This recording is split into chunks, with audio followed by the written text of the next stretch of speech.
उत्तर महाराष्ट्र मराठवाड्याचा दौरा संपून पश्चिम महाराष्ट्रातल्या अत्यंत महत्त्वाच्या असलेल्या सोलापूर जिल्ह्यात आज जो मेळावा या ठिकाणी संपन्न होत आहे, याला उपस्थित असलेले माजी आमदार संजय मामा शिंदे, महिलांचे अध्यक्ष रुपालीताई चाकणकर, पक्षाचे मुख्य प्रवक्ते माजी खासदार आनंद परांजपे, रतीबाई तांबोळी, कल्याणजी आखाडे, सुनील मगणे यांच्यावरती नुकतीच जिल्हाध्यक्षपदाची जबाबदारी आम्ही विश्वासाने सोपवली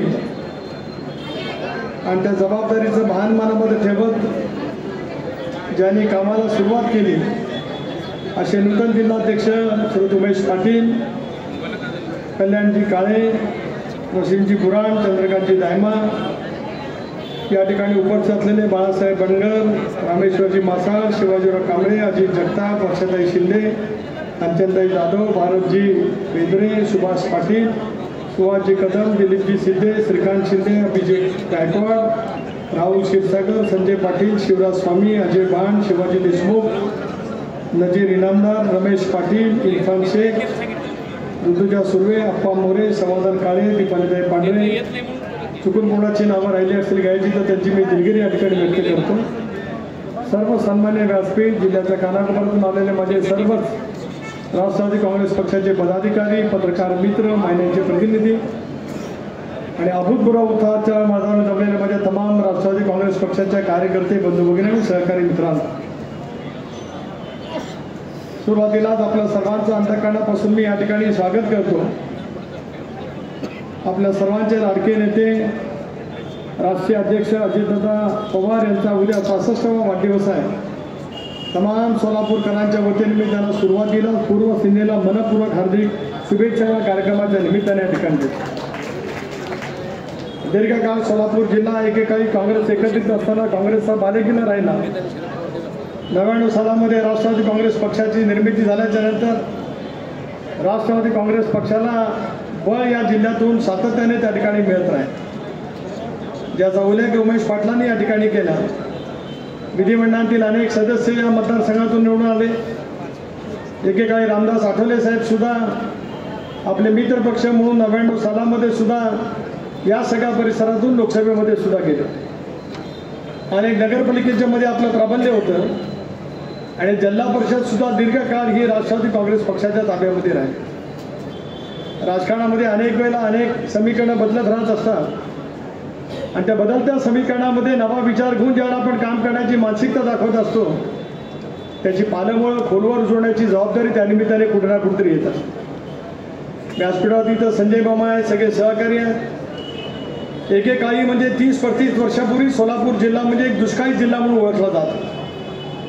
ज्या जिल्ह्यामध्ये चंद्रभागा नदी वाहते, संबंध महाराष्ट्राचं दैवत असलेल्या पांडुरंगाचं स्थान सुद्धा पंढरीच्या परिसरामध्ये त्या ठिकाणी आहे. तो जिल्हा एकेकाळी दुष्काळी जिल्हा म्हणून म्हटला जातो. सर्वाधिक साखर कारखाने एकेकाळी अहिल्यानगर जिल्ह्यामध्ये होते, त्याच्या खालोखाल उरलेल्या जिल्ह्यामध्ये होते आणि तुमच्याने माझ्या सोलापूर तालुक्यामध्ये साखर कारखाने शोधून सापडायला लागत. परंतु 20-25 वर्षापूर्वी जसं स्वर्गीय चव्हाण साहेबांनी चंद्रभागा अडवली आणि उंडीचं धरण केलं, तसं त्याच्यानंतरच्या कालावधीमध्ये अजितदादांच्याकडे जलसंपदा खातं जयपुरी कृष्णापुरे महामंडळ आल्याच्यानंतर या जिल्ह्यातल्या जलसंपदाच्या कामाला त्यांनी मोठ्या प्रमाणावरती चालना दिली.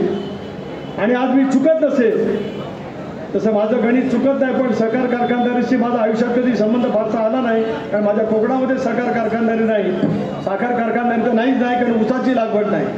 पण मी चुकत नसेल तर आज या महाराष्ट्रात आणि कदाचित जिल्ह्यात सर्वाधिक साखर कारखाने कुठं असतील तर ते माझ्या सोलापूर जिल्ह्यामध्ये आहे. डाळिंबाचा आज एक्सपोर्ट कुठं असेल तर ते माझ्या सोलापूर जिल्ह्यामध्ये.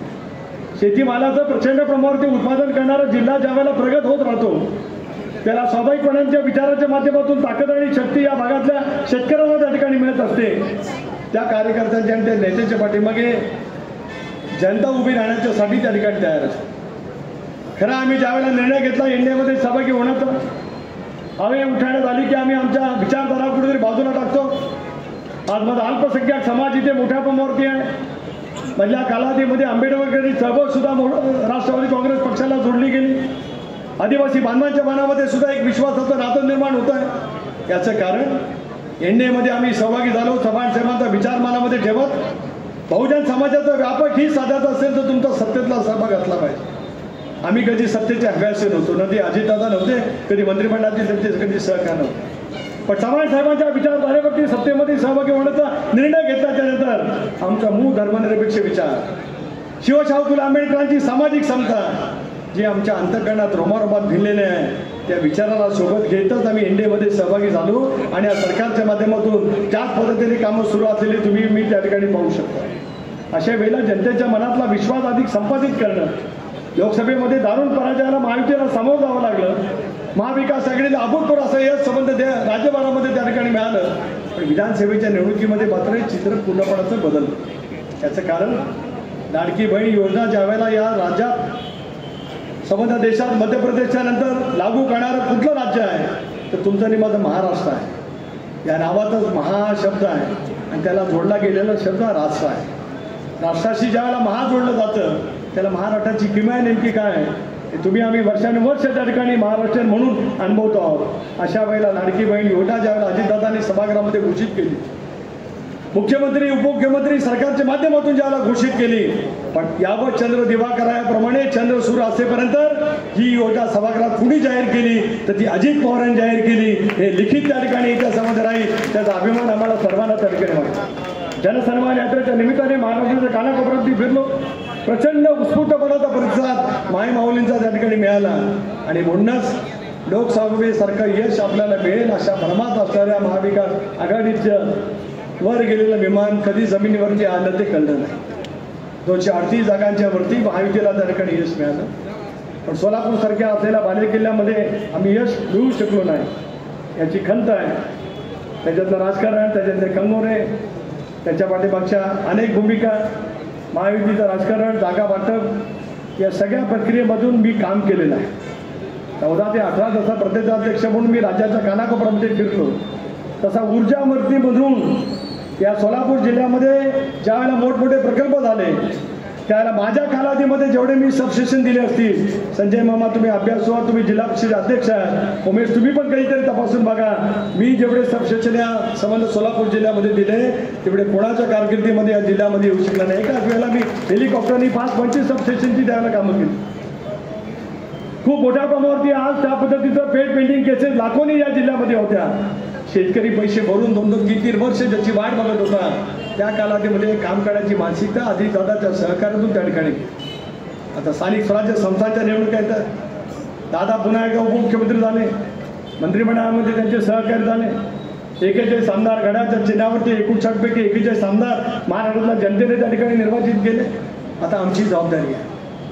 ज्या कार्यकर्ता ग्रामीण भागामध्ये पंचायत समितीमध्ये काम करू शकतो, जिल्हा परिषदेच्या माध्यमातून काम करू शकतो, नगरपालिकेच्या माध्यमातून काम करू शकतो, महानगरपालिकेच्या माध्यमातून काम करू शकतो, अशा निवडणुका गेल्या 7-8 वर्षामध्ये न झाल्यामुळे एक कर्तृत्ववान कार्यकर्त्यांची फळी मधल्या या प्रशासनाच्या सेवेपासून दुर्दैवाने बाजूला राहील. सर्वोच्च न्यायालयाने निकाल दिले. आता नजीकच्या कालावधीमध्ये महानगरपालिका, जिल्हा परिषद, पंचायत समिती, क वर्ग नगरपालिका यांच्या निवडणुका आहेत. खरं आहे त्यावेळेला आपल्या सर्वांचा कळस लागेल. युती म्हणून निवडणुका लढवाव्यात असे धोरणात्मक चर्चा राज्यपातळीवरती जरूर त्या ठिकाणी झाले. राज्यभरामध्ये सुनील तटकरे राष्ट्रवादी काँग्रेस पक्षाचा अध्यक्ष का फिरतोय? माझा लोकसभेचं अधिवेशन आज सुरू झालं. उमेश तुम्ही लक्षात घ्या, तुम्हाला अनेक वेळेला अनेक गोष्टी माहिती असतात पण तुम्ही बोलता असं नाही, आणि ज्याला माहिती नसतात ते बोलण्याचा प्रयत्न करत असतात. पण तुम्हाला मी सांगतो, आज अधिवेशन टाळून मी या ठिकाणी राहिलो, कारण पश्चिम महाराष्ट्राची सुरुवात मला सोलापूरपासून करायची होती, म्हणून आजचा दिवस मी लोकसभेपासून पाहिजे. उद्याच्या भवितव्याच्या कालावधीमध्ये सुद्धा राष्ट्रवादी काँग्रेस पक्षाचा बालेकिल्ला कसा बनू शकेल हे प्रयत्नपूर्वक काम तुम्हाला मला त्या ठिकाणी करावं लागेल. बरं झालं आता तुम्ही संघटनेची रचना कशी करावी हे तुम्ही सांगितले. फोटो टाकला नाही टाकला तरी चालेल, तुम्हाला नाही बोलत बोलतो. अंगावर कशाला घेता? माझ्या जागेवर बसला ती विसरू नका. भान रखो कभी कभी ऐसे घर बैठो बैठो आता बसून. अरे मी देतो ना बघा दे. अरे मी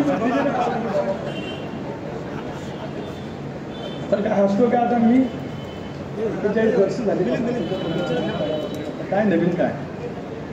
पण एका तरुण कार्यकर्त्याला संधी दिल्याच्या नंतर तो संघटनेमध्ये कशामध्ये बदल करू शकतो त्याचं चित्र आजचा कार्यक्रम आहे, हे सुद्धा या ठिकाणी सांगितलं. पण आता राजकारणामध्ये मी आज 25 वर्ष आमदार राहिलो, 15 वर्ष मंत्री राहिलो, प्रतिकूल परिस्थितीमध्ये मी लोकसभेमध्ये निर्वाचित झालो. मी कधी पक्षामध्ये माझा असा कधी मानलंच नाही.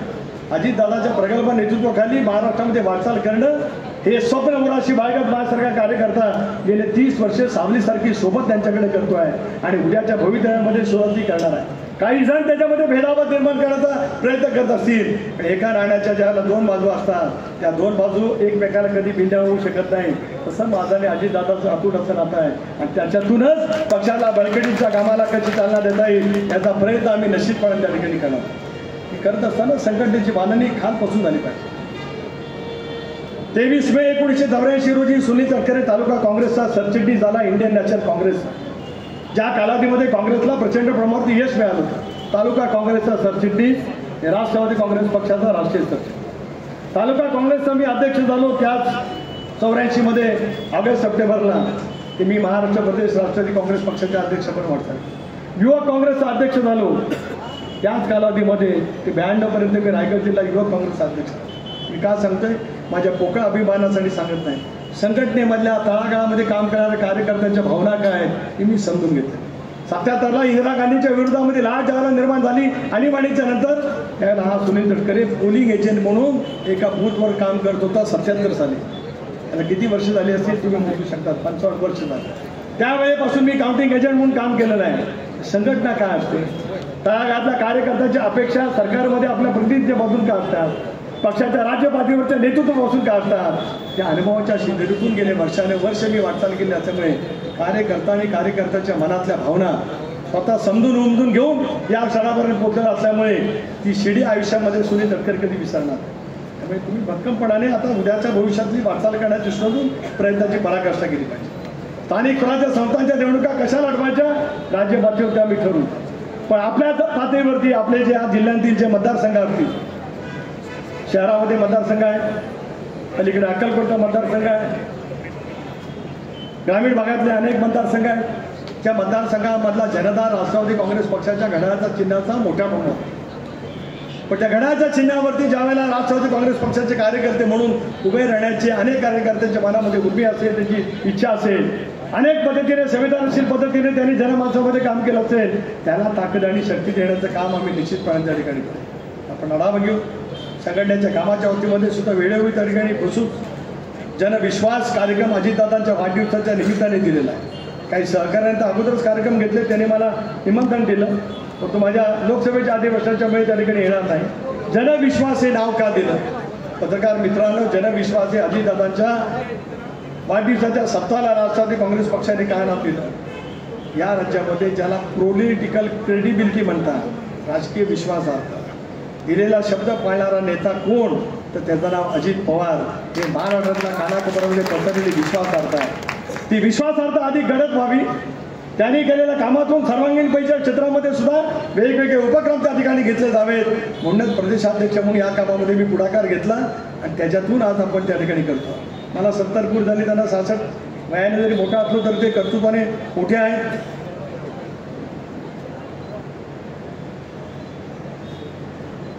ते सर्व काय काढण्याचा प्रयत्न पुढच्या कालावधीमध्ये नक्कीच त्या ठिकाणी होईल आणि म्हणूनच पक्ष आणि पक्षाची साबोरीमध्ये काम करणे आपल्या सर्वांची जबाबदारी त्या ठिकाणी राहते. यापुढे आपण सर्वांनी म्हणून पक्ष म्हणून काम करूया. संजय मामांना तर मी त्याला विनंती करतो, तो माझा ऐकला असतं ते त्याचा आमदार होता. जमलो मी विनंती करून घड्याळाचं चिन्ह घ्या. आता तुम्हाला सांगतो, घड्याळाशी जोडा, तुमचं भवितव्य नक्कीच उज्ज्वल असेल याच्यात माझ्या मनामध्ये काही शंका नाही. तुम्ही दीर्घकाळ काम केले, जिल्हापक्ष अध्यक्ष म्हणून काम केले, विधिमंडळामध्ये अपक्ष आमदार म्हणून काम केले. आपल्या भागातले प्रश्न सोडवण्यासाठी काय पद्धतीने दादांच्याकडे तुम्ही पाठपुरावा करत आलात हे सुद्धा मी अनुभव. माड्यामध्ये सुद्धा आम्ही तुम्हाला सांगत होतो, पण कुणी ऐकलं नाही आमचं. तो म्हणतो तसं चित्र नसतं राहिलं, माझं ऐकलं असतं त्यांनी. मी म्हणतो तेच झालं. माझाही व्यापक अनुभव प्रत्येक विधानसभा मतदारसंघातला आणि लक्षात आलं होतं महाराष्ट्रामध्ये जनसन्मान यात्रेच्या निमित्ताने की आमच्या मायमाऊलींच्या मनामध्ये दादांच्या बद्दलचा असलेला विश्वास, महायुतीच्या बद्दलचा असलेला विश्वास हा इतक्या झपाट्याने त्या ठिकाणी बदलला गेला. 238 जागांच्या वरती अभूतपूर्व असं यश महायुतीला त्या ठिकाणी मिळालं. म्हणून ती वाटचाल घेऊन कार्यकर्त्यांच्या पाठीमागे ताकद आणि शक्ती उभी करण्याची जबाबदारी पुढच्या कालावधीत. थोडीशी घाई आहे, प्रसंग घडल्याच्यामुळेच मला मुंबईहून दिल्लीला त्या ठिकाणी जायचं आहे, त्याचा आणि याचा काही संबंध नाही मला जाण्याचा. पण तुम्ही सांगितल्याप्रमाणे दादांना मी सांगेन ते खरं आहे की प्रत्येक तालुक्यामध्ये गेले तर राज्यभरामध्ये त्यांच्यासाठी मागणी आजही खूप आहे. प्रशासकीय काम, वित्त आणि नियोजन खात्याची जबाबदारी, त्याच्याबद्दल अनेक वेळेला कळत न कळत काही कारण असताना त्यांच्यावरती होणारी टीका टिप्पणी एक आर्थिक शिस्तीचे भोगते आहे. सरकार चालवलंच पाहिजे, जनतेसाठी योजना दिल्या गेल्या पाहिजेत, पण समग्र लोकप्रियतेच्या घोषणा करण्यासाठी अजितदादा कधी प्रसिद्ध नाही.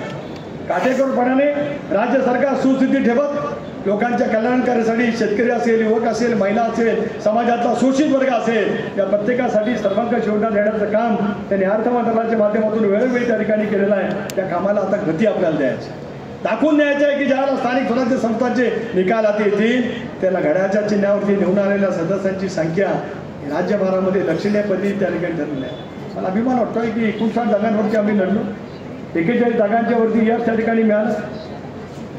72% स्थायिक रेटने राष्ट्रवादी काँग्रेस पक्षाने निवडणूक जिंकली. नाहीतर लोकसभेच्या दारुण पराजयाच्या नंतर म्हटलं गेलं की आता अजितदादाचं नेतृत्व संपलं. बारामतीमध्ये आम्ही 48,000च्या पिछाडीवरती राहिलो, आता काही उरलंच नाही. हे नेतृत्व आता पुढच्या कालावधीमध्ये काम करणार नाही. माझ्यासारख्या कार्यकर्त्याला विश्वास होता की अजितदादाची कर्तव्यगाणी काय, जनमानसामध्ये त्यांच्याबद्दलची प्रतिमा काय.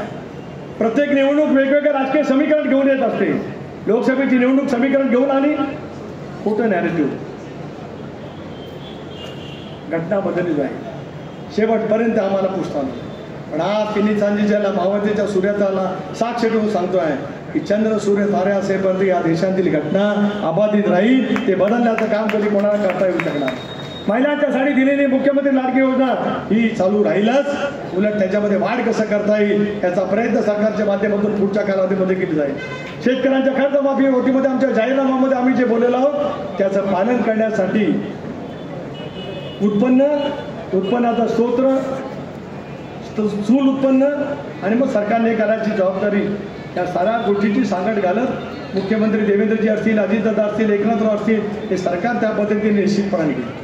तरीसुद्धा आपण आणि आपलं नेतृत्व आणि आपलं पक्ष संघटन हे पुढच्या कालावधीमध्ये अधिक मजबूतीने त्या ठिकाणी उभं करावं हीच विनंती आजच्या या कार्यक्रमाच्या निमित्ताने या ठिकाणी करतो. दादांनी संपर्क मंत्रीपद ज्यावेळेला मी यादी करायला बसलो होतो त्याला त्यांनी मला सांगितलं मी पुण्याचा पालकमंत्री आहे, बीडचा पालकमंत्री होणार आहे, पण संपर्क मंत्री म्हणून माझ्यावरती जबाबदारी टाकायची असेल तर ती सोलापूरची टाक, असं मला दादांनी स्वतःवरून सांगितलं. त्याचं कारण या जिल्ह्याच्या बद्दलचं खाचाखोचा खानाखुणा त्यांना पूर्णपणाने माहिती आहे. जसे हेलिकॉप्टरनी फिरताना अक्षांश रेखांश ते सांगतात आणि कुठे काय कोणाचं घर आहे सांगतात, तसे जनतेच्या मनातले अक्षांश रेखांश ओळखणारा अजित पवारांसारखा नेता आज आपला राष्ट्रीय अध्यक्ष आहे. याचा सर्वांकष पैसा अभिमान बाळगत केवळ शाब्दिक अर्थाने नव्हे तर ते लौकिक अर्थाने जनमानसामध्ये अधिक प्रभावीपणे करण्यासाठी आपण सर्वजण म्हणून सज्ज होऊया, एवढंच आजच्या कार्यक्रमाच्या प्रसंगी या ठिकाणी सांगतो. आणि कार्यकारिणीमध्ये जिल्ह्याची असेल, तालुक्याची असेल, सर्वांना विश्वासात घेऊन तयार करा, मुंबईला घेऊन या. ज्या क्षणाला भेटाल त्यावेळेला यादीवांना नजर टाकेल, तुमच्याशी इंटरव्ह्यू करेल, नेत्यांना आपण बोलू, त्या क्षणाला त्याची मान्यता देईल. अंडर ऑर्गनायझेशन असेल, युवक युवती असतील, महिलांच्या राष्ट्रवादी काँग्रेस पक्षाचे नेमणुका असतील, तालुक्याचे अध्यक्ष असतील, विधानमंडळाचे अध्यक्ष, विधानसभा मतदारसंघाचे असतील, वेगवेगळ्या सेलचे असतील, या नियुक्त्या दीर्घकाळ कदाचित रखडल्यात किंवा काही ठिकाणी भाकरी फिरवण्याची आवश्यकता असेल तर ते करण्याच्या दृष्टिकोनातून सुद्धा नक्कीच सहमती दिली जाईल. फक्त सर्व समावेशक पैचं काम करण्याची मानसिकता घेऊन आपण पुढच्या कालावधीमध्ये वाटचाल करूया, एवढंच आजच्या या कार्यक्रमाच्या प्रसंगी या ठिकाणी सांगतो. अतिशय उत्स्फूर्तपणाने आपण या ठिकाणी स्वागत केलं.